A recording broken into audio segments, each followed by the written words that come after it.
আগামী 14ই ফেব্রুয়ারি Valentine day, আর সেই উপলক্ষেই এখন বাজারে ফুলসহ বিভিন্ন উপহার সামগ্রী দোকানে ভিড় আস্তে আস্তে বাড়ছে।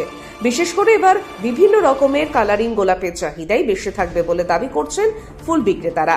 তাই এখন থেকেই লাল, নীল, সবুজ, হলুদ সহ বিভিন্ন রকমের গোলাপ বাজারে চলে এসেছে, যার এক একটির দাম প্রায় 50 টাকা।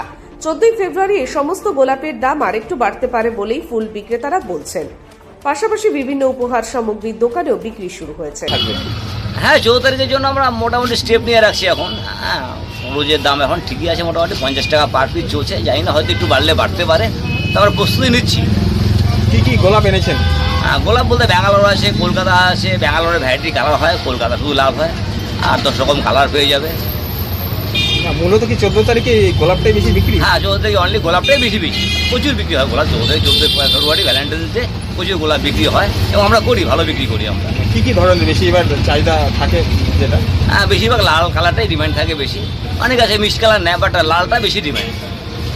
50 টাকার মধ্যে দাম? 50 টাকা মারলে 60 টাকা হতে পারে, এখন 50 চলছে এখনো। আগামী 14ই ফেব্রুয়ারি ভ্যালেন্টাইন ডে, আর সেই উপলক্ষেই এখন বাজারে ফুলসহ বিভিন্ন উপহার সামগ্রী দোকানে ভিড় আস্তে আস্তে বাড়ছে।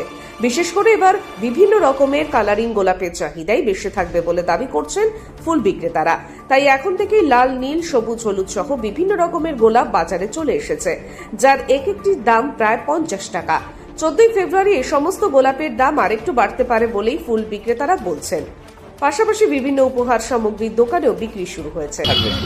হ্যাঁ, 14 তারিখের জন্য আমরা মোটামুটি স্টেপ নিয়ে রাখছি এখন। হ্যাঁ, রোজের দাম এখন ঠিকই আছে, মোটামুটি 50 টাকা পার পিস চলছে। জানি না, হয়তো একটু বাড়লে বাড়তে পারে, তারপর প্রস্তুতি নিচ্ছি। কি কি গোলাপ এনেছেন?